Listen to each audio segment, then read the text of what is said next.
Bonjour famille, j'espère que vous allez super bien, moi ça va. Alors aujourd'hui on va parler d'une nouvelle histoire, mais avant j'aimerais remercier au passage toutes ces personnes qui viennent m'encourager via inbox. Vraiment merci pour vos encouragements, tout début n'est pas facile mais je sais qu'avec le temps et par vos encouragements et votre soutien, les choses iront beaucoup mieux. Et aussi j'aimerais souligner un point, pour ceux qui finissent de lire les vidéos, c'est bien de venir via inbox, mais donnez vos avis au bas des vidéos. Comme ça, les personnes qui sont concernées viendront s'imprégner de vos différents avis et puis essayer de voir ce qu'il y a à faire. Pour ceux qui ne savent pas comment ça se passe, au bas de la vidéo, il y a plusieurs autres vidéos. Vous n'avez jusqu'à prendre les vidéos du bas jusqu'en haut. Et juste à la fin de la dernière vidéo, il y a une partie commentaire. C'est là que vous devez laisser vos avis. Voilà. Alors, aujourd'hui, on va parler d'un jeune couple qui se sont connus en 2016. Ils se sont connus en 2016. Quand ils se sont vus la première fois, ils ont flashé chacun. L'un sur l'autre, ils ont flashé et ils ont décidé de faire chemin ensemble. Chemin faisant, ils ont décidé d'essayer de voyager, de faire des petites virées et tout. Et dans ces virées-là, ils ont broyé du noir. Ils ont été confrontés à bon nombre de problèmes. Et ils ont surmonté ces problèmes-là ensemble et par la grâce de Dieu, ils en sont sortis indemnes. Et suite à ça, ils ont décidé de rentrer dans leur pays d'origine qui est la Côte d'Ivoire pour aller ensemble mener leur petite vie, essayer de construire quelque chose ensemble. Alors comme tout couple, il y a toujours des petits problèmes dans le couple et tout. Donc une fois en Côte d'Ivoire, ils ont eu des problèmes, ils ont eu une rupture et ils se sont séparés. Quelque temps après, ils sont revenus ensemble. Et là, ils ont décidé de faire les choses dans les normes. Donc, monsieur a décidé de prendre un studio et rester avec sa chérie. Bien que la dot et puis voilà, les démarches pour officialiser la relation n'étaient pas encore entamées. Donc, ils ont décidé de rester ensemble. Ils étaient ensemble. Monsieur a trouvé un emploi. Il travaille du côté d'Abobo. Et ils ont pris la maison à Poboué 1. Et la jeune fille aussi, elle a son activité à elle. Donc, pendant qu'ils étaient ensemble, un jour, le monsieur au travail, il appelle sa femme, il lui dit « Chérie, j'aimerais te soumettre un problème et j'aimerais vraiment que tu m'aides. » Elle a dit « Il n'y a pas de souci, cause toujours, on verra. » Et le monsieur qui lui dit qu'il a sa collègue dans le temps avec qui il travaillait, qui a eu un problème et elle est tombée malade et tout ça. Et suite à la maladie, elle a décidé de rentrer au village pour aller se faire soigner. Et là, elle est convalescente, ça dit que ça va, elle s'est rétablie. Elle a décidé de rentrer à Abidjan, mais elle n'a nulle part où aller. Est-ce que sa chérie peut héberger cette dernière-là? Elle a dit, franchement, on a décidé récemment de se mettre ensemble. Il faut que, franchement, j'aimerais vivre la relation. Prends une troisième personne, c'est bien de donner un coup de main, mais si on peut l'aider autrement, franchement, ce serait bien, mais je ne veux pas qu'elle vienne rester à la maison. Il a insisté, elle a dit, ok, il n'y a pas de souci, quand tu vas rentrer, on va en parler. Quand il est rentré, ils ont parlé, ils n'ont pas trouvé de point d'entente. Donc, ils ne sont pas tombés d'accord. Donc, le monsieur est reparti au travail. 2 jours après encore, il appelle sa chérie, il lui dit, mais est-ce dont on avait parlé la dernière fois? Tu ne m'as toujours rien dit. Elle dit, ah, je n'ai pas changé de position. Mais pourquoi c'est quand tu es au travail, tu m'appelles pour me parler de ça? De toute façon, quand tu vas rentrer, on va bien en parler et on va trouver cette fois un point d'entente. 2 heures après, il rappelle la dame pour dire, ben, de toute façon, la dame est déjà là à la gare. Hein. Elle vient de m'appeler, elle est à la gare. Et je vais la chercher comme ça. Elle dit, mais tu m'as demandé, je t'ai dit que je ne suis pas d'accord, il faut qu'on en parle avant. Il dit, mais qu'est-ce que tu veux que je fasse? Elle est déjà là. Et il part chercher la fille. Et la dame, comme une bonne femme, elle fait la nourriture pour accueillir la fille et tout, puisque c'est la collègue de son mari. Donc la dame arrive, on l'accueille comme il se doit et tout, et les gars vivent ensemble.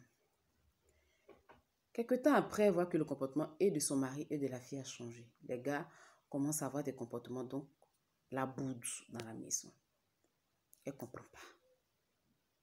Et quand souvent elle fait des problèmes, elle fait des histoires avec son mari, son intention n'est pas de priver son mari de nourriture, mais d'attirer son attention. Donc souvent, quand le monsieur dépose l'argent du marché, elle ne fait pas à manger. Et quand le monsieur ne fait pas à manger, la jeune fille qui est étrangère prend l'argent et va faire le marché.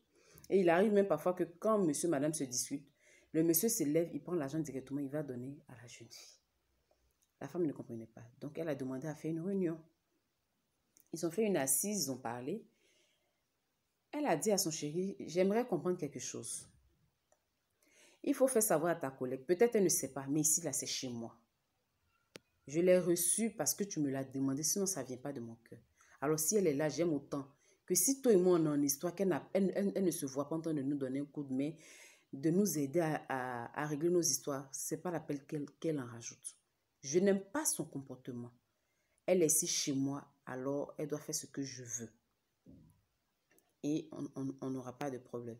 Ils ont échangé un moment et son mari qui lui dit, tu es trop méchante depuis la fille est arrivée, tu as changé de comportement. Elle dit non, c'est elle qui est méchante.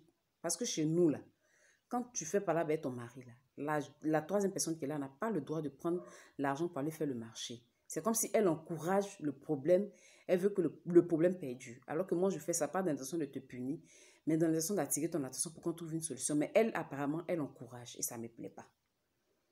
Ils ont fini de parler, ils ont enlevé la réunion. Quelques jours après, la dame devait se rendre au village parce qu'on l'a appelée pour dire que sa maman est malade. Donc, elle devait aller assister sa maman. Elle est partie, elle a fait une semaine au village. Une semaine après son séjour terminé, elle décide de rentrer. Donc, elle appelle son chéri pour lui dire, viens me chercher à la gare. Et le chéri vient la chercher avec sa collègue. Il vient avec la collègue. Et la collègue est toute fâchée. Et elle ne manque pas de le montrer. Elle est fâchée, elle boudette la bouche du genre, la femme est de trop. Pourquoi est-ce qu'elle est revenue? Et la dame, elle a vu le comportement de la fille, mais elle s'en fout. De toute façon, c'est chez moi, je n'ai pas à demander son avis. Et elle rentre avec les deux autres. Ils arrivent à la maison. L'atmosphère est toujours tendue. Donc, le monsieur décide, il dit à sa femme que, bon, vu que chaque fois, il quitte Port-Boué jusqu'à Bobo, le moyen de transport le fatigue. Le transport est vraiment énorme. Donc, lui, il préfère rester au travail. Donc, il va rester au travail, descendre chaque samedi et dimanche retourner. Comme ça va modérer un peu le transport. Et sa femme a trouvé que c'était une bonne idée. Elle a dit, OK, pourvu que ça nous donne le temps de faire des économies, si ça peut nous aider, il n'y a pas de souci. Donc, le monsieur part. Mais depuis le monsieur parti, il ne l'appelle plus. Comment ça va dans la maison? Pourtant, quand il partait, il a laissé une atmosphère très morose dans la maison. Mais depuis il est parti, il n'appelle pas la dame. Et elle constate que la fille est toujours en communication. La fille peut parler 1 heure de temps. Et pendant qu'elle parle, elle rit à gauche de ployer, elle lance des pics. Elle lance des paraboles du genre. Il y a des gens qui ne savent pas dans quoi ils sont. Et elle rit. Même souvent, quand elle est en communication avec ses copines à elle emploie des expressions. La femme entend, mais elle, ce n'est pas son affaire. Elle est chez elle, elle ne lutte rien avec la fille. Donc, elle est zen, quoi, tranquille. Donc, elle a constaté à chaque fois. Donc, elle appelle son chéri. Elle appelle de temps en temps. Et un jour, pendant la conversation, elle lui dit, ah chérie, j'aimerais que tu m'envoies un message pour me souhaiter bonne nuit, un petit message d'amour. Je veux te lire avant de dormir. Le gars dit d'accord. Donc, elle raccroche. 22h, 23h, elle ne reçoit pas le message. Donc, elle rappelle son chéri pour dire, ah, tu m'as dit, tu vas m'envoyer un message, je ne vois pas. Il dit, ah, excuse-moi, j'avais oublié. Il raccroche et il envoie le message. Mais quand elle a fini de parler avec son mari, elle est partie en cuisine aller chercher quelque chose. Le temps pour elle de revenir, elle voit la fille qui a soulevé elle-même son propre téléphone, pas le téléphone de la dame, la fille elle-même son téléphone. Et elle rentre dans la douche, elle lance un appel, elle met sur le haut-parleur, toute fâchée.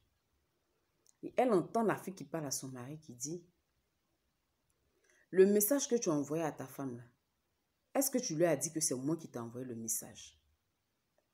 Pourquoi tu prends mes messages pour envoyer à ta femme? Pourquoi tu fais du copier-coller? Et la femme a entendu, c'est un studio. La femme est étonnée de ce qu'elle entend. Et le monsieur qui répond là-bas, ah, c'est parce qu'elle m'emmerdait, elle insistait pour que je lui envoie un message. C'est pourquoi j'ai pris ton message pour lui envoyer. Excuse-moi. La femme est tombée en larmes. Mais elle ne veut pas montrer sa faiblesse à la jeune fille. Sinon, la fille va penser qu'elle a gagné. Donc, la femme prend sur elle. Elle se met dans son lit, elle met son coussin, elle pleure. En tout cas, elle a fait son funérail. Donc, elle a fini. Elle a entendu, mais elle n'a rien dit. Donc, quelques jours après, son mari est revenu du travail. Et les gars devaient faire la réconciliation. Donc, il dit à la femme que ton téléphone a vieilli. Donne-moi ton téléphone, prends le mien. Donc, il échange. C'est une manière pour lui d'essayer de faire des trucs. Parce que après le message, la femme ne l'a pas appelé pour lui dire. Elle a préféré garder son calme. Et lui, je ne sais pas s'il se sentait coupable. Il a pris son téléphone qui est de marque, il donne à sa femme et puis il prend le téléphone de sa femme. Mais en oubliant de supprimer ses messages. Et voilà la femme qui tombe sur les échanges de son mari et puis la fille. Bébé, je t'aime. La distance joue en notre défaveur. J'aimerais t'avoir sous mon drap. En tout cas, les messages choquants. La femme pleure toujours sans rien dire. Elle veut les attraper sur les faits. Donc, elle voyait que la fille sortait. Depuis son mari est parti faire une semaine, la fille sort chaque matin, elle ne comprend pas. Chaque matin, mais il y a des coïncidences qui ne trompent pas. Donc, un jour, elle a décidé de partir au lieu de travail de son chéri. Elle sait où son mari travaille, mais elle ne connaît pas l'emplacement. Donc, elle se renseigne. Au fur et à mesure, de bouche à oreille, on lui indique l'endroit où son mari travaille. Elle arrive, elle demande au vigile. Le vigile lui indique. Elle s'en va, elle tombe nez à nez, monsieur, madame, dans le bureau de son mari. Toute fâchée comme toute femme, elle sort de ses gonds. Elle fait un tapage. Elle fait une crise de colère. Elle fait ce qu'elle a à faire. Et puis, elle rentre. Une fois rentrée chez elle, elle décide de prendre les choses en main. Elle prend les bagages de la fille, de la collègue de son mari, et jette dehors. Et son mari, connaissant sa femme, il court avec sa collègue, ils viennent à la maison. Il vient trouver les bagages de sa collègue dehors. Tout fâché, il dit à sa femme de faire rentrer les bagages. Elle dit, ces bagages, ça reste dehors. C'est un choix que tu fais. Il dit, dans ce cas, si tu ne veux pas que les bagages rentrent, laisse-nous rentrer. Elle dit, personne ne rentre. Ils sont restés plus d'1 heure de discussion. La femme est chez elle. Le monsieur et sa collègue sont derrière la porte. Ils sont en train de discuter. Elle dit, je n'ouvre pas.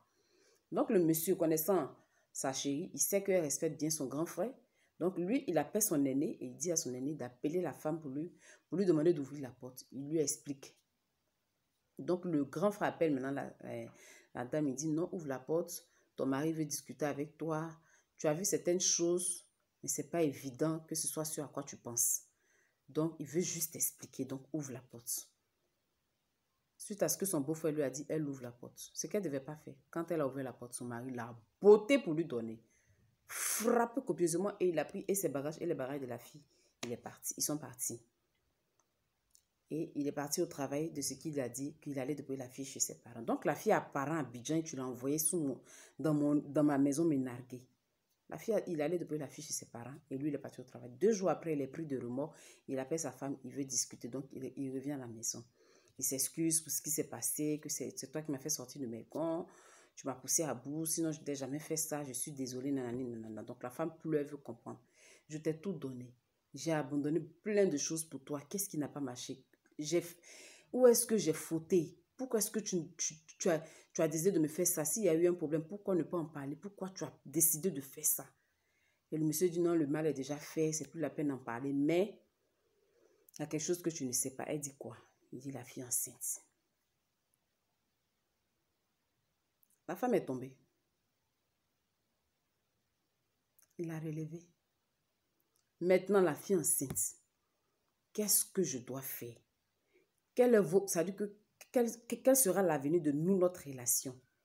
Il dit non, de toute façon, lui n'aime pas la fille. C'est arrivé, le mal est déjà fait, mais il demande à sa femme d'attraper son cœur. Elle n'a qu'à rester, que c'est elle qui l'aime. Mais elle ne le croit plus, parce qu'elle lui a fait confiance et voilà ce que ça a donné. Donc elle, puisqu'il lui dit d'attraper son cœur, mais n'empêche, il y a des comportements qui ne trompent pas. Tu me dis d'attraper mon cœur, je fais l'effort. J'attrape mon cœur. La fille n'est plus sous mon toit. Gloire à Dieu. Mais après, quand ils sont couchés, la fille peut l'appeler à 23h, à minuit, à des heures indues. Et le gars parle librement. Quand on lui demande, il dit non, qu'il joue le jeu pour ne pas que la fille le taxe, pour ne pas qu'elle lui raconte des choses du genre. Elle est malade, elle a besoin de 300 000, 400 000. Donc, l'objet de faire doucement, doucement avec elle jusqu'à ce qu'elle accouche. Tu prends qui pour mon temps même? La femme, il lui demande d'attraper son cœur. Et chose bizarre, la dame aussi, ça fait quelque temps, elle ne voit pas ses menstrues. Donc, il y a possibilité qu'elle soit aussi enceinte. Et la question qu'elle pose, qu'est-ce qu'elle doit faire? Parce qu'elle est vide à l'intérieur d'elle. Elle a été trompée par son mari alors qu'elle a eu confiance en voulant vraiment aider. Ça ne venait pas d'elle, mais en voulant faire plaisir à son mari, elle a accepté une autre femme sous son toit. Et voilà, sous son nez, son mari a engrossé une autre femme. Qu'est-ce qu'elle doit faire?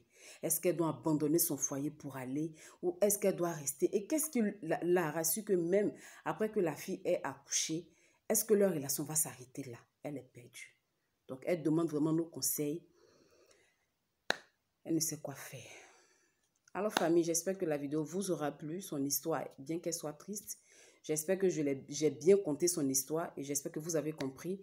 N'oubliez pas de donner vos avis en commentaire, de liker et surtout de vous abonner. D'ici là, prenez soin de vous et de vos proches. Que Dieu veille. À très vite pour une autre histoire. Bye bye.